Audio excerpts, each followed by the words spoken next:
buenas tardes, bienvenidos a Conversaciones con Carmen.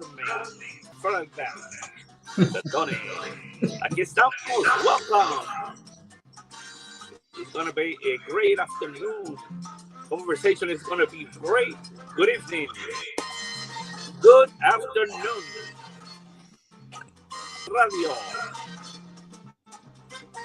Tenemos la música de algo de Tito Puentes. My favorite.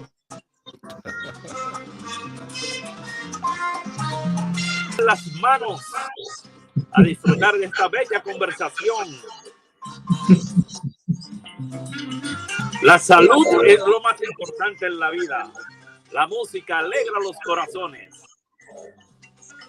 Bienvenidos, buenas tardes. Buenas tardes. I'm Al McFarlane. Welcome to Conversations with Al McFarlane. Special thanks to DJ Angel Maldonado. Thank you so much for bringing the flavor, bringing the feeling for this program today. Welcome to Conversations with Al McFarlane. Let me welcome my co-host today, Carmen Robles. We call today's program Conversations with Al McFarlane, and we call it Conversaciones con Carmen Robles. Carmen, good afternoon, my sister. How are you? Buenas tardes. Estoy muy contenta de estar aquí con mis compañeros y estamos en un programa sobre salud y la adicción con opioides. Y hoy queremos saludarlos, empezar el tono para 5 de mayo. 5 de mayo, we're going to have a virtual watch party with our mentor and technical assistant, Dr. Hector Colón Rivera. And so we're doing a bunch of gatherings as we get close to 5 de mayo. And today I'm so honored to have a team of colleagues, Ayana Sol Machado, and she was one of my choreographers when we were doing work with, around tobacco health. And she worked with youth, and she got us awards nationwide, including being featured in best practices at CDC. And then we also have our artist, Se Me Fue, Constanza, who worked together with another artist, Ken Rivera, in creating our logo for the opioids. And our special guest, Carlos Hernandez from Chicago, who was the executive director of the Puerto Rican Arts Alliance Center in the Windy City of Chicago by way of Puerto Rico. And of course, DJ Angel, who is helping coordinate the music that goes behind our messaging, because we're Latinos and we need music. We need rice and beans and music. And so Constanza here will talk about her work in collaboration with Ken Rivera, who designed our logo. And my colleague Brenda, of course, who does all the writing. Thank you so much, Brenda. I can't wait to read your story.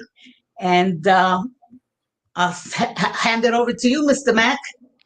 Well, great introductions and welcome to everybody. And what we want to do is, as much as possible, I especially love doing these programs that we call Conversaciones con Al y Carmen, because it gives me a chance to practice Spanish. And I have to tell you, in the sense of a disclaimer, I'm still practicing, I'm still learning. Pero de vez en cuando, si hay oportunidad de hablar en español me gusta mucho. Tanto me gusta este idioma hermoso. ¿Está bien? Está en la sangre, está en la sangre. Sí. So see, if you want to, let's try to speak both in English and Spanish, right? Try to. Okay, I'll speak in English and you speak in Spanish.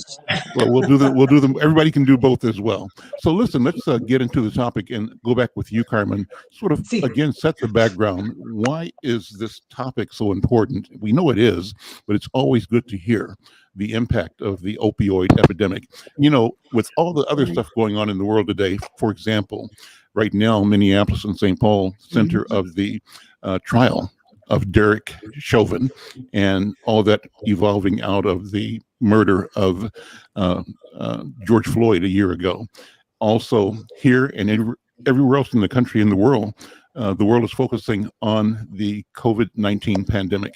And too often, those really heightened activities take us away from other things that are killing us all the time at the same time. So how do we need to pay attention and not take our eyes off of the ongoing necessary work to keep our communities, our families healthy? And why is this so important, Carmen? What do you think? Wow, what a loaded question. Yes, well, for Latinos, it's just one trauma on top of another. We've got a bunch of kids at the borders. We're never counted in anything. We're an ethnic group, so we're not a race. So maybe we're Black, maybe we're white, maybe. And so a lot of attention doesn't really, the spotlight isn't on us. So we have to bring our own spotlight. And opioids is another word for heroin. It's another word for speed. It's another word for getting high.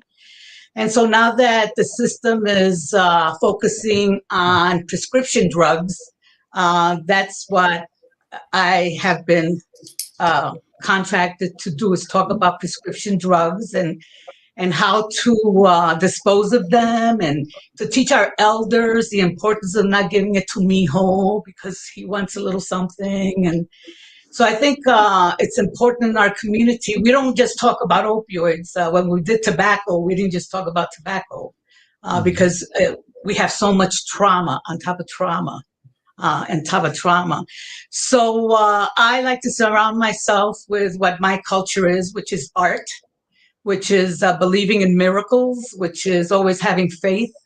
And these great artists around me are my foundation to be able to bring that to life. And so I felt that this particular conversation was super important, mostly because Carlos he's a founder of that organization in Chicago, and Ayana is an incredible artist, poet, entrepreneur. It's just incredible. So I wanted them to connect, and also our artists, Constanza and DJ, because we need to. We don't know borders. Borders are placed upon us. We don't got no borders. And so it's important to see who's doing what, how can we connect, how can we help Carlos help us. We have wonderful stories, Carlos. I know you have an archive in your center that we'll talk about in a minute, and how we can share the content and the stories. So the purpose of this important segment on opioids is much greater than opioids. It's about connecting. It's about having that conversation in faith, in trusting. We don't really watch, regular news or regular papers. We kind of get our stories as we hear them, and young people play a very, very big part. The promoters of health, we call them, jóvenes de salud. So Ayana, Cassandra de la Cruz, you met her a couple of weeks ago. We're going to bring back that same old of getting the youth to be that messenger of health into our families. And then we coincide that with art.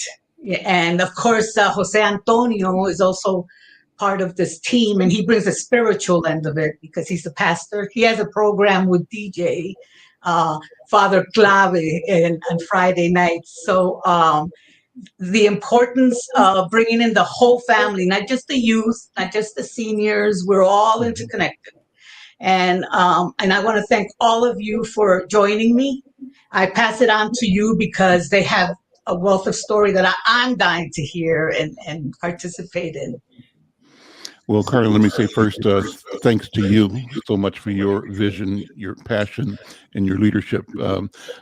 I think last week, a week before last, when we had one of the guests on, she praised Carmen for being a person that turned her life around, kept her focused on education, on learning, and Carmen was a bridge to keep her on her pathway to become a successful entrepreneur right now. So on her behalf and on my behalf, Carmen, I want to salute you for the work that you have done, for the presence you bring to all around you. So let's go with Carlos.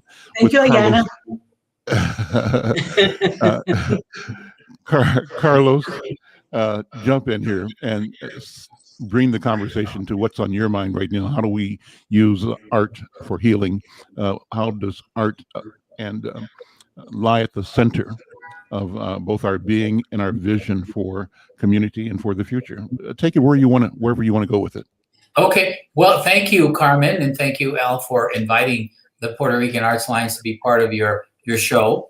I want to just start off with just saying that the Puerto Rican Arts Alliance is dedicated to preserving Puerto Rican culture by maintaining our tradition, promoting our arts, providing educational opportunities in arts programming, and cultivating pride in our heritage for future generations. And having said that, I think we can start by saying that arts is part of the soul, right? Mhm. Culture is part of the soul. If you take away arts and music from society, you really have a bland, and you don't have that emotional spirit touch with other people. And that sometimes is lacking in people's lives because they don't go out and seek who they are. Mhm. Sometimes they have an identity issue on their own because they don't know their background. That sometimes creates a domino effect because you have children and youth out there in urban society not knowing the richness of their culture and where they come from. And so part of my journey as a founder of an arts organization is to reach out to that generation out there, the next generation of youth and children, to train and to teach their own background of who they are, where they come from. We do that through a number of programs. Carmen earlier had mentioned the Archive Project. So I wanted to just touch on that if we can. Sure. And stop me if whenever you want to stop me, just stop me because I can go on and on and on. But because I'm very passionate of the work that I do with our children and our youth and our community. And Carmen, you're right. Our community has no borders. The diaspora, as far as the Puerto Rican community is concerned, we're everywhere. We're everywhere. El arroz con habichuelas está donde quiera, right? And so we have an archive project that basically what we're doing is rescuing historical photos from our community and digitizing them for future generations to learn about our community. What did they do in the past in terms of developing a business community? What were some of their accomplishments in terms of education, music, and arts? And so all of this creates a pride and a sense of being in our community. And if we don't rescue, in our case, that information through the digitization of historical photographs, that, by the way, I welcome you to log on to praachicago.org and find out more about it. Because a lot of these pictures are being uploaded now, and we don't keep these pictures to ourselves. We digitize them, and then we put them up. We upload them so that students, so that community, so that researchers can learn more about the Puerto Rican community. And we can go on to the other programs that we have. It's a music program for children and youth. Now, in this country, where we are glaringly missing from major classical orchestra and from popular orchestra throughout the country. You look at these orchestras, very little people of color are in these orchestra. The majority are white, and maybe you have a little sprinkle of black, maybe just a little tiny bit of Latinos involved, and just, 4 or 5 Asians, right? Or whatever. But we're missing. People of color are missing from these. So our music and the richness of our culture consequently is not represented in the heart of mainstream American orchestra and popular music. And so our journey at the Puerto Rican Arts Alliance is to train the next generation of people of color, students, young musicians that aspire to be a professional musician and can hopefully be a pipeline to fill the void that exists in American popular and classical music orchestras. And that's not an easy task to do. That's a tall order to fill. But we're there. We're struggling, and we are putting together a national model of a pre-conservatory music school for youth and children that can exactly, hopefully, do that. We've had some successes. We have many that we can point to. Students are going into learning how to apply and become accepted into colleges and universities that have an attention with focusing on music and by the way, visual arts as well. So many of our students get scholarships to go out there. So tying back to your question about the health, if sometimes you don't have a sense about who you are, it's difficult to once you start taking a step back and you're in your recovery process, well, what's in there in life? Your identity, the arts and music to fulfill some of that necessary void that you obviously are missing in your life. So I'm going to just take a pause there and just because we have other things that we can talk to about the Puerto Rican Arts Alliance, but I wanted to just start off with that organization like the Puerto Rican Arts Alliance, and it's a culturally specific organization. We are at the front also of lacking equity and inclusion in society, and the fact that we exist as an organization is testimony to what's missing in mainstream cultural arts organizations. We have almost 25 years of living proof of cultural resistance and making our name and demonstrating that we are part of the American fabric. We are here to stay. Our culture should be woven and become a distinct part of this country. And when you don't have that, and there's a lack of equity and inclusion, well, you have people out there without identity, out there doing other things that maybe it takes them astray from being constructive in society. So I'm here because of my calling in my 25 plus years of being a cultural leader and a founder of an organization. It's to try to be a catalyst and fulfill some of that's missing out there. That's wonderful. So thank you so much. Carlos Hernandez has a master's degree in urban planning and policy from the University of Illinois, and his bachelor's degree is in business management from Southern Illinois University. And obviously, as you've presented, just such marvelous and groundbreaking work. I love the ability to explain the power of culture and the necessity for us to appreciate, elevate, and share our culture, not only with ourselves, because the question of identity is so critical, but to be in a position and to have the attitude and the resources to share our understanding of what creation is to the rest of the world. And I think when you create institutions like the Puerto Rican Arts Alliance, you are doing that. You're, first of all, shoring up, protecting and defending that which we know is true, and that is the truth of our existence, our culture, our ideas, our bloodlines. But you also are projecting that for the world to see, and I think that's a powerful idea. Carmen, ¿qué piensas? What do you think? Bueno, I wanted to share with you that DJ Angel is doing exactly what you just spoke about, bringing in la cultura por la música, para decir las historias, para tener la conversación, para poder participar en una cultura que se olvidan de nosotros, and especially Puerto Ricans, because we really believe we're Americans, but are we? And who knows? Who cares? I don't know. But I would like to hear Ayana's take on this, because she's a very vocal, powerful leader in our community, and a great big leader. Sí, lo eres. Especially during the hurricane thing. And she just got back from Puerto Rico. And so I wanted her to share with Carlos qué está pasando en la isla y cómo podemos asistir. Man. Gosh, there's so much. So much. And I'm going to get to that answer of the island, but I want to go back to this larger conversation.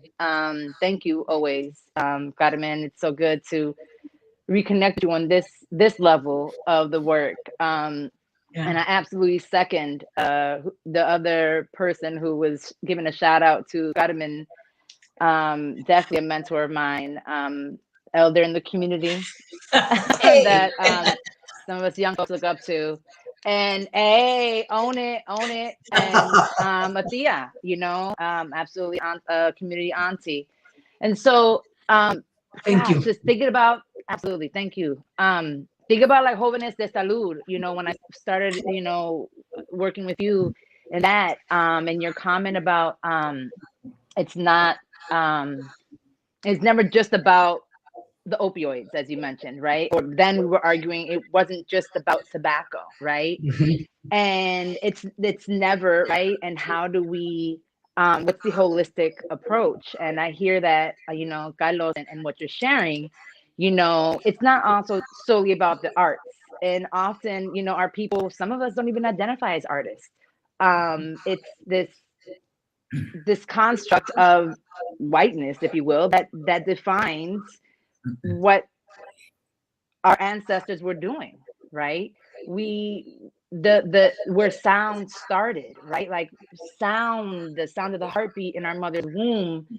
These are the first sounds that we hear, and the drum, and this innate human response of creating sound, right? And then now we're artists, right? And we use it to liberate, and we use it to resist, and we use it to move through the trauma. I mean, we think about what's going up now. Thank you for bringing up the trial, with trial of Derek Chauvin, right? And being really clear that this man is on trial for murder, and that our communities are having to move through this trauma. And Carlos, you kind of mentioned, our brothers and sisters, historically marginalized communities, BIPOC, Black, Brown, Indigenous, and there's all these names, right, that we are now categorized as, if you will. We know who we're talking about here. Specifically, our Black brothers and sisters, we're traumatized. And where do we most often turn to move through this trauma? We gather. I'm looking at social media. People are like, yo, who wants to drum? Yeah. Yo, let's get together. Let's jam out. Let's dance. Let's sing. Let's, right? We have to write. And then we're artists. We're so creative, right? And then it becomes romanticized, and I could go on a whole tangent on that, right? But it's absolutely necessary, right? It's who we are. It's how we be. I believe beyond our ethnicity, our race, our people, our humanity is rooted in it. And yeah, so that's just my initial this response to the work that I hear Carlos that you're doing with the Puerto Rican Arts Alliance. How I've come to make meaning of my lived experience as Caribeña, as as an Indigenous Latina, and growing up in hip hop as well, in the city, right? The experience, you talk about the diaspora. It's beyond the Puerto Rican diaspora, even, if you will, or the Latinx diaspora, the diaspora of our humanity, if back to Africa, right? Where have we moved through? Where are we at now? What have we lost? What have we gained? And so my mind just goes down, and hip hop is so pivotal to me as an urban Boricua, right? And that experience is different than some of the Boricuas that grew up on the island, right? And so it's all, but the through line is, for me, what I've noticed is the through line of the arts, the through line of our movements, the through line of our communication beyond talk, right? And verbal communication. And the through line of circle. I noticed that as well, how we so often come back to circle. You see that in the cipher, you see that in the arbates, you see that in bombazo, you see that in all of this, in our ceremonial practices, right? A lot of my work is also rooted in reclaiming our work, our Taino practices. And so really, sharing and preserving, yeah, so there's a lot. There's a lot that I think, and I went to the island, back to now your question of what's going on the island. I'm like, so I go to the island. We go every year, of course. I've got to check in with my motherland, our motherland in some ways, right? And my homeland right now is I was born in the States. That's what it is, right? But there is something about going back to Puerto Rico, Nice. right? Going back to Borinquen. But it was different this time. It was different. And I've been back since the hurricane. So it wasn't just the hurricane, right? So, and there are still need of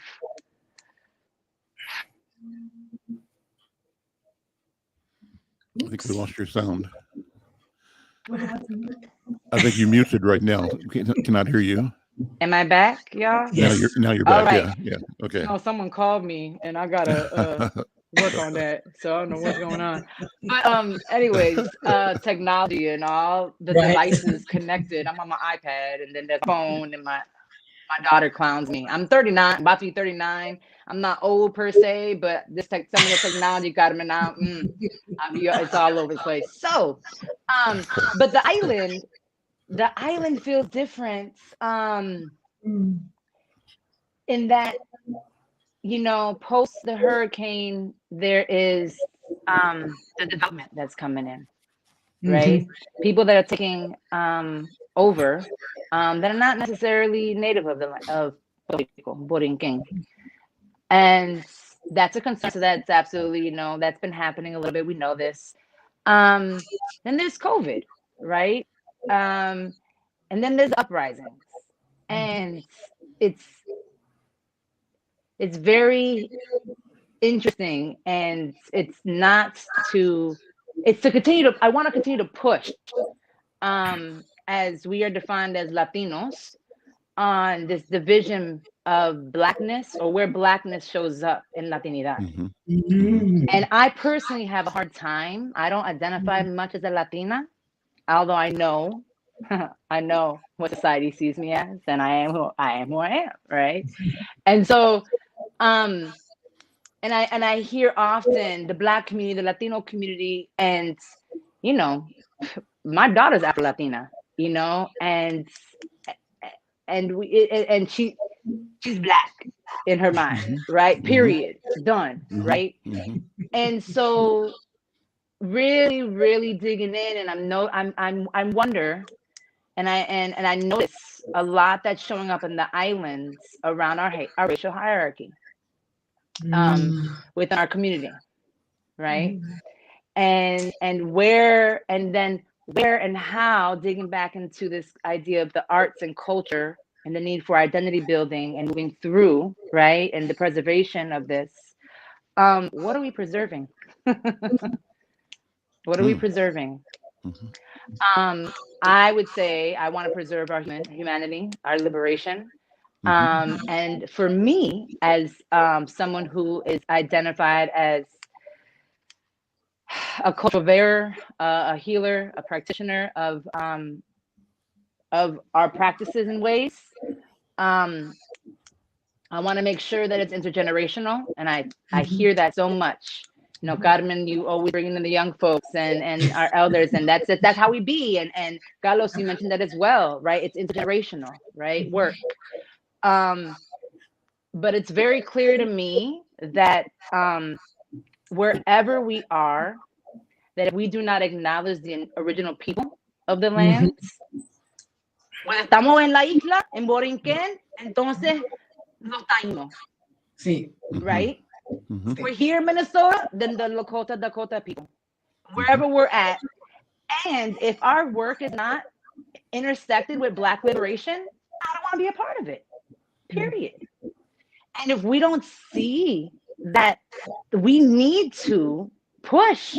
And so how does it even show up in our practices as artists or cultural preservationists, whatnot?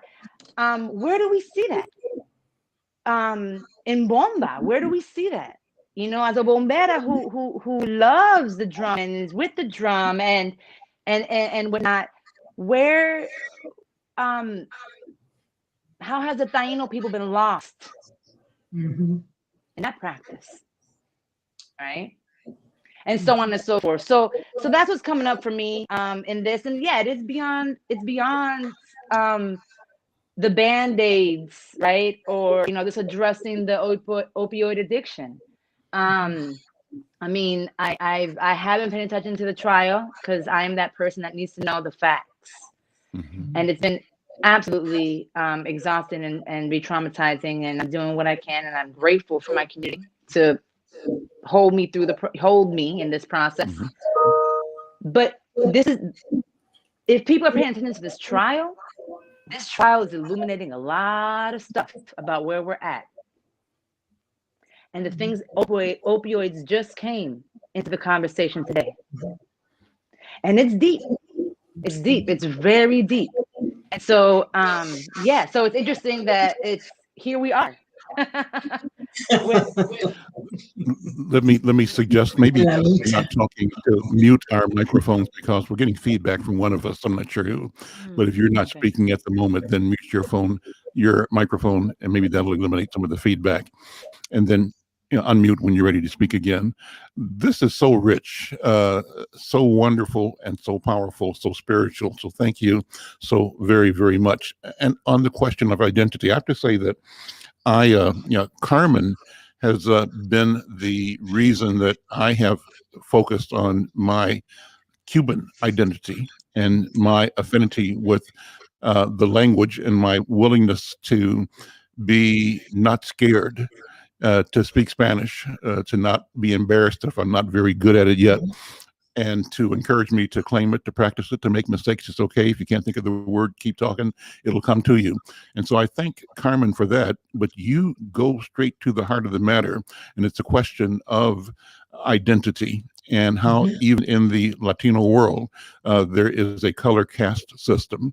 And I think you accurately described the power of this moment, both the George Floyd Derek Chauvin, George Floyd murder, Derek Chauvin trial, and the pandemic of COVID-19 take us back to the pandemic of 1492. And that's the pandemic that reflects the interface between the indigenous populations of this hemisphere and the people that were brought here in chains, enslaved, the African people. And so how do we honor both the place and remember that which existed never does not exist, it still exists. We simply, I think, have to be aware, attuned, and able to tap into the presence of the ancestors, the power of the place, and be guided, open to guiding ourselves to a future, an opportunity to create new narratives which honor those origins. And your question is, if we are preserving culture, what is it we're preserving? That's a critical question, I think. So I'm going to throw that back to Brother Hernandez. What are we preserving and what must we preserve? How do we understand that one of our missions is simply healing ourselves, being healed, and being healers in the universe? What do you think? Mira, yo quiero primero partir de lo que estaba hablando Ayana, porque Ayana. Y quería yo Ayana, Ayana. sí. Ayana. Quiero partir de ahí porque Y estamos hablando del movimiento que estamos atravesando todo el mundo, que es tan importante después de la muerte de Floyd. Cuando eso pasó, nosotros como nación puertorriqueña tomamos una posición de identificar nuestra posición en lo que en dónde estamos con eso. Lo que hicimos fue que hicimos 2 banners grandes y arropamos el frente del edificio de nosotros indicando de Black Lives Matter and PR supports this movement. Wow. ¿Qué fue lo que pasó con eso? La comunidad puertorriqueña latina en Chicago, entre grupitos pequeños que existen también, que son organizaciones pequeñas, empezaron a tener desacuerdo de que si nosotros estamos o no estamos. O estamos con el Black Lives Matter o no estamos con el Black Lives Matter. Bueno, y que nosotros no somos negros, que es una cosa de la cultura negra, que eso no es parte de nosotros. Y pues a mí me llegó esa información por el hecho de que nosotros pusimos esos banners en nuestros edificios. Y mira, yo los celebré, porque es como que pusimos una bomba en la comunidad para poder ellos levantarse y despertarse y poder hablar de su propia identidad, ¿no? Sí. Y para nosotros como organización cultural que estamos envueltos en la educación y volvemos a la pregunta de culture preservation, estamos hablando de eso, porque la cultura africana es parte de nuestra identidad. Y en parte de la preservación, la respuesta es que eso es parte de la preservación de nuestra cultura. Hay que aceptar eso, que somos eso. Búscate en un DNA para que vean en Ancestry.com de dónde, y tu abuela dónde está. ¿Ah? Tu abuela dónde está. ¿Dónde está tu Ahora tú me ves a mí así. En la cultura, en el DNA mío tengo 20% africano. And I had to embrace that, you know. Eso aparece en los gandules, ¿de dónde viene? De África. El palo de flamboyán, ¿de dónde viene? De África. Okay. Nosotros tenemos malanga. ¿De dónde viene eso? De África. Entonces tú sabes, Ayana dijo de lo que vino de Puerto Rico, lo que está encontrando, lo que se sabe, la palabra taína, ¿dónde viene? La palabra hamaca, ¿dónde viene? De taína. ¿No?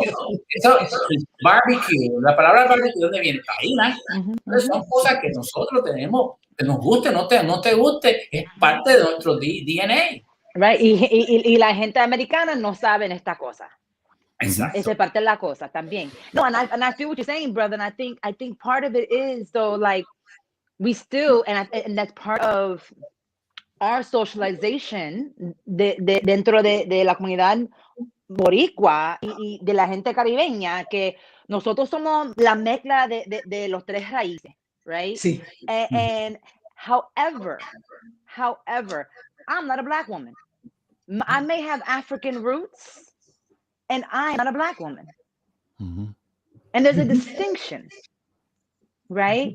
And that's what we need to lean into, right? Still acknowledging, right, our African ancestors, our indigenous ancestors, our European ancestors. It's yes, and let's not get it twisted. Some of us are white Puerto Ricans. Some of us are indigenous Puerto Ricans. Some of us are Black Puerto Ricans, period. Right? And the truth is, I'm a mixed girl. My father's a white Puerto Rican, and it's taken him the last 3 years of his life. He was, my daddy is 70 years old now, and he look good, by the way. That look good. But 3 years ago, so what, 67, 8, 9, 10, right? He finally understood that he's a white Boricua that grew up in the Bronx. Listen, he has a story that was not easy. Okay. And my mother is La Indiacita. Okay. And yes, we have African roots. Yeah, my dad got the pelos, the suspicious looking hair, you know, and you know the stories that we have, you know, que viene tu abuela, right? So, and like we had to, and that is part of that harm that has been done in our communities, in our Latino community, that has absolutely in other ways dismissed or erased our Black brothers and sisters and our Indigenous brothers and sisters, right? And we cannot, I feel we cannot ignore that. I will absolutely honor my African brothers and sisters. And yes, I have Black family members, you know, and so forth. And I need to acknowledge my Taino people. And I have had the privilege of growing up with a mother that was about preserving our indigenous practices, and that's a part of it. And my father's a conguero, you know, and so like I grew up with salseros, and, you know, and bomberos, and like yeah, we get down, and you know, let's talk about let's and so we have to. I feel we need to push a little more within our Latino community, right? My man, 6'5", Black American man, you know, and he says, you know, he's like, I'm a in Puerto Rico, right? I'm like, bro, I was like, hold on, pause. Actually, they're gonna be like, huh, you don't speak Spanish? Right?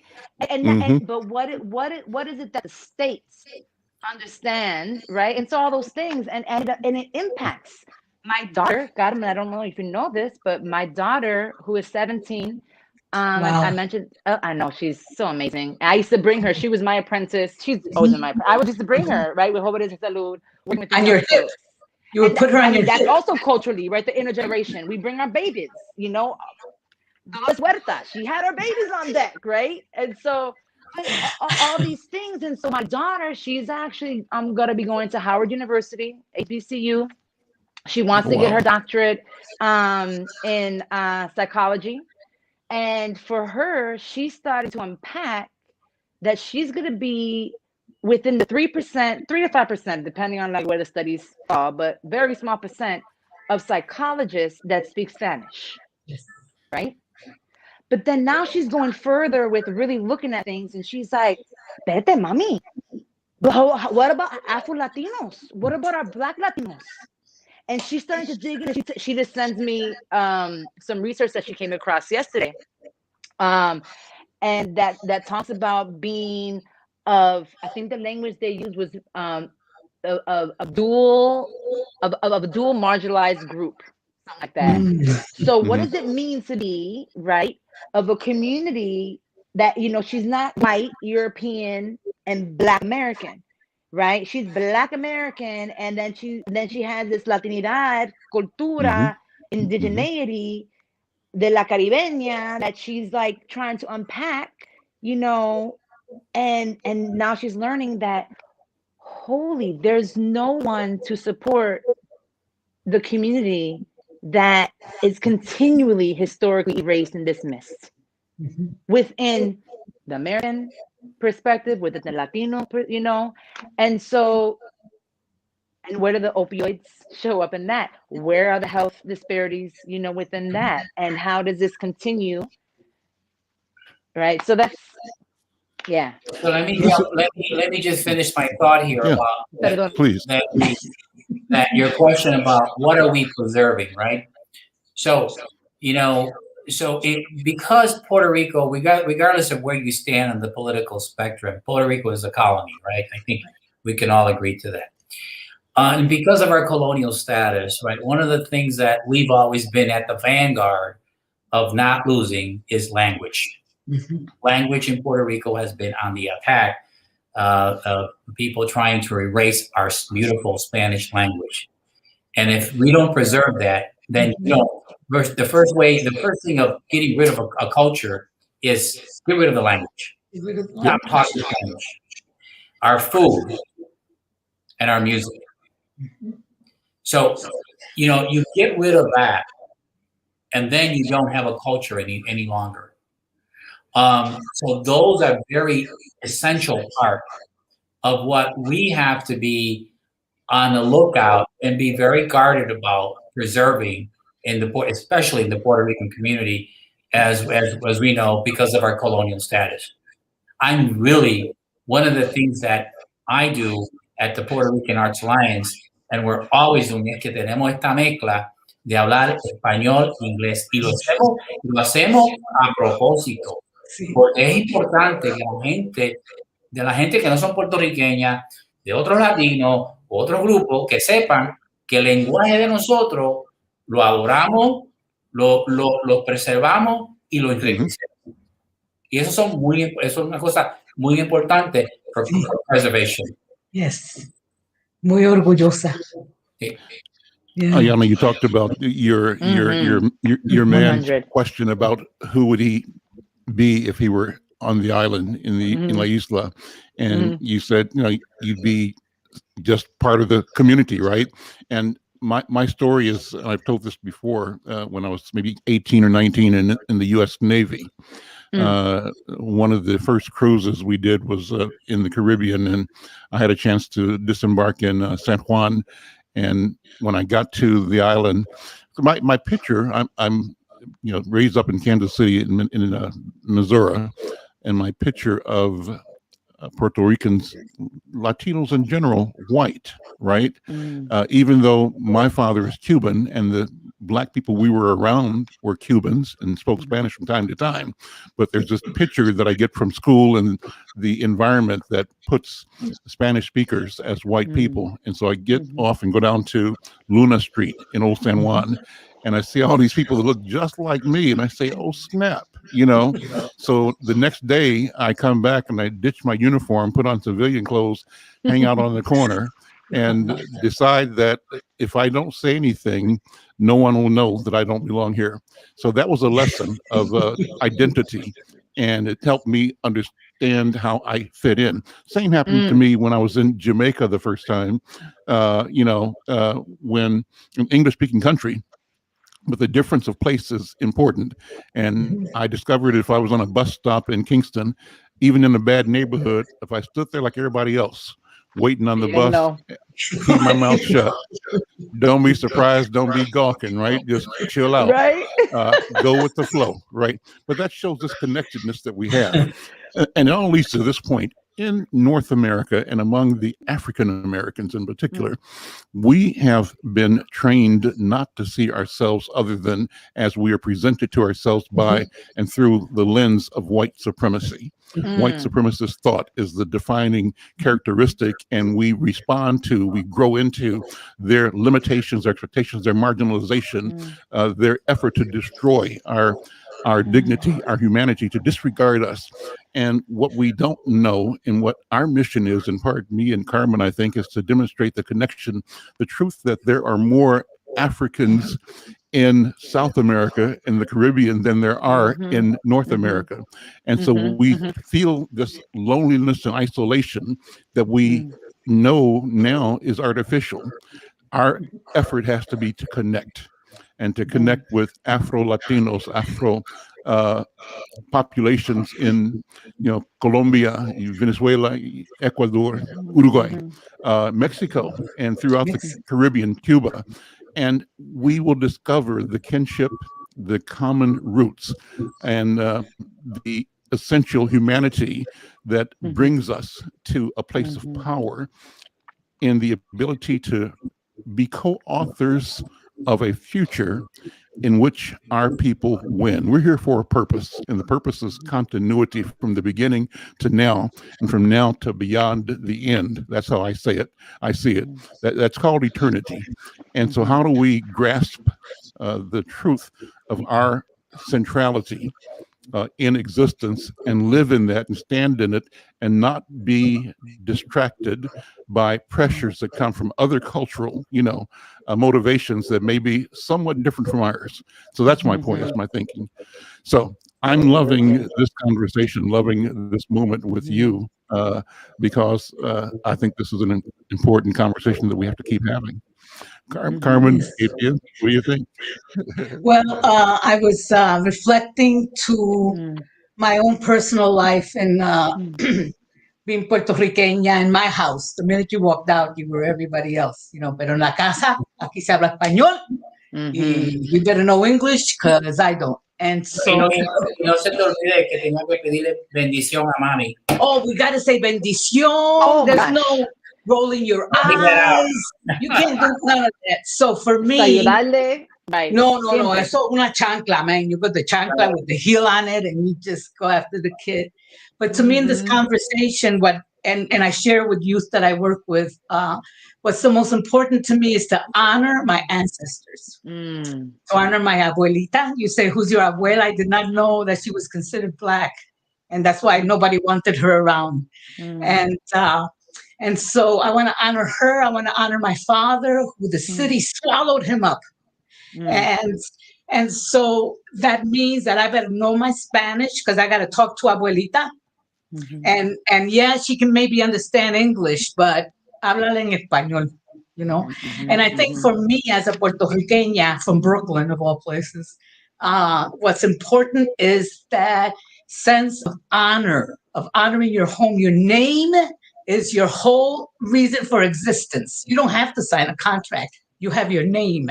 And so you honor your name because you honor your parents, las raíces, and all of that. So I think if we continue that and share the love and also the importance of telling the stories, like Carlos said, the pictures, like McFarlane with the United Nations decade of celebrating people of African descent, creating content, telling those stories, looking at those pictures. I didn't know that in the 40s you couldn't fly the American flag. It was considered treason. I mean, the Puerto Rican flag. I didn't know that my parents came because they were starving. They had no food. And so it was like, wow, I thought they came to get a washing machine, like in West Side Story. They came for this good stuff. And actually, no, they did not. They came because they had to survive. And so that's what I stand on. And that's what I share with everyone. And even our brothers and sisters who don't have a history, who were put on a ship and given a name, and a dog was more important than they were. They may not have that, but they have us. And we share, and we will embrace, and we will fill that hole, and we will give the love. So I want to thank you all for this deep conversation. I want to say that, just sharing that, it's important for us to find out who we are and not let anybody else tell you who you are. That's right. I remember, I was born and raised in the United States. I'm puertorriqueño, no de Puerto Rico. Yo no soy nacido aquí en Chicago. In Chicago. But you know what? The important thing is that when I went to college, I started to question my identity and started finding out who I was. Because up until then, people were telling me who I was. Yes. And I think that's so important for people to find out. Find out your history. Find out who you are. Find out where you came from. Because I think that's the basis of where you stand from and that you can grow from, Yes. Absolutely. Because then you're going backwards and you're letting media influence your mind. Yes. People telling you who you are. You're letting other people talk to you. Well, go find out. Read up those stories that you just finished sharing, Carmen, about how the Puerto Rican flag for 7 years could not be flown in Puerto Rico. Read about how English was imposed in Puerto Rico, and then all of a sudden, we all had to learn how to read and write in English, and Spanish was almost going to be forbidden in Puerto Rico. So read about who you are, talk about your African ancestry, find out how they got to Puerto Rico, what was the influence of that culture. That's who you are. That's right. So it's all about it's all about finding out, your own cultural identity. And culture evolves. Okay, we all understand that. Mhm. But in order for you to understand where you stand today, it's important for you to find out who were your parents, where they came from. I come from a very poor family. My mother was widowed at the age of 40 years old, and my father left her with 8 kids. Okay, 8 kids in Chicago in urban society here, and all of a sudden, and with about $25 underneath the mattress. We're poor. He had a substance abuse problem. One of the things we're talking about here is substance abuse problem, and it affected my entire family. And identify about who we were. And so we all had to go to work at a very early stage. And so, talk about Operation Bootstrap, talk about coming and finding out. I think that we have to serve as role models and how we empower our own people and show them that, you can't just live bound in urban society and say, ay, que bendito, bendito, bendito, bendito. El bendito es, perdonando la palabra, el ay bendito es al hermano de jódete. And so we live off the ay bendito syndrome, right? And that ay bendito syndrome, we got to get rid of it because that is something that is imposed about us. Too, So I'll get off my soapbox right there. No, I thank you. I thank What a you wonderful. all. Yeah, wonderful. Thank you, Al, for creating this platform. Carmen, and I always love the work that you all do together. Carlos, I love hearing about what's happening in Chicago, and I'm tight with some folks out there on Division Street, and road trip, and I'm trying to get a bombazo going on again. And it is. I appreciate you talking about the importance of preserving language and nuestra cultura, and it's for me, things like the arts and what you're doing at the Puerto Rican Arts Alliance is a vehicle, if you will, to break down some of the barriers, right? And allow the space to be through the music, the song, dance, and we can preserve our language through the music, song, and dance, ¿verdad? And so our calls and our responses and all this stuff, and so it's so necessary. It's so necessary, and it's not, for me, it's about not compartmentalizing it. And how can it absolutely? So, and Carmen, thank you for the invitation. When you said you have this vision of bringing in, the arts and culture into the work that you're doing with the opioids work, and you always know it's beyond, right, that thing that we're addressing, right? It's so necessary to have people and organizations like the Puerto Rican Arts Alliance here, the Indigenous Roots Cultural Arts Center that I'm a part of, and Arts Us also, in the Midway area. Brilliant work, and it's not solely about the arts in those spaces, right? And because it's about, as you're saying, the preservation, the liberation, and so it's beautiful. And thank you. I look forward to learning more, Carlos, about the brilliant work you're doing. Al, I love hearing about the great conversations. Thank you for what you're doing as well in the community, especially on the north side. It's so our narrative needs to be shared. Yes. So, and Carmen, thank you. Muchísimas gracias. Yes, and our other guests that we've lost, I want to thank them. But I'll be having more of these conversations because we're getting ready for Cinco de Mayo. And so, tú sabes, we always got to celebrate. We always celebrate, and even when we're sad. And let's do some, one of the things that I do with my cumbe business is using, body drumming and movements to release the trauma. And so let's maybe get an hour session. Seriously, Al or Carmen, how we can get that going of getting the audience to just move, right? With and podemos hacerlo con la música latina. I see. That sounds wonderful. So con cafecito y un pancito on the side. Look at you! You gotta have your cafecito, don't you lie, man? Listen, guys, thank you all so very much. Thank you, Mil gracias. Carlos. Thank you. Yeah. Muchísimas gracias. And, Hasta luego. Gracias. Gracias, and we'll jefe. talk to you later. We're going to close.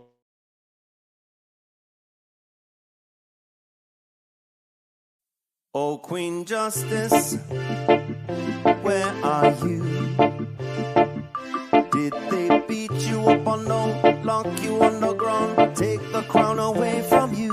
Oh, Lady Liberty, red, white, and blue. Did they take your dignity with their bigotry? Teach you that you're born to lose. Free or guilty, it's gonna get filthy. Better believe, roll up your sleeves. It's gonna get rough, it's gonna be tough. We all agree, we've had enough. We've had enough Of all the rules you break, We've had enough of all the money you make. We've had enough No more life gets taken. We've had enough. This is a proclamation. It's been 400 years and we're 400 late. Together we stand from state to state. Going back in time won't make America great. We need justice now, people won't wait. Action, no more distraction. Every step we take, we gain traction. If it can happen to one, it can happen to all. United we stand, divided we fall. Free or guilty, it's gonna get filthy. Better believe, roll up your sleeves. It's gonna get rough, it's gonna be tough. We all agree, we've had enough. We've had enough Of all the rules you were breaking. We had enough Of all the money you were making. We had enough No more life gets taken. We had enough This is a proclamation. Free or guilty, It's gonna get filthy. You better believe. just roll up your sleeves. It's gonna get rough. It's gonna be tough. We all agree. We've had enough. We've had enough of all the rules you're breaking. We've had enough all the money you're making. We've had enough no more life gets taken. We've had enough. This is the proclamation. We've had enough. Trayvon Martin and Tommy Rice. We've had enough. Michael Brown and Eric gonna pay the price. We've had enough. Philando, Breonna, George Floyd. What? We've had enough. So many gone. How can we fill the void? How can we feel? We had enough. John Crawford, I know you've heard. We've had enough. Sandra Bland, come on and take a stand. We've had enough. Sean Bell, Sean Bell. what the hell? We've had enough. Freddie Gray, did you hear what I said? We've had enough. This is a proclamation.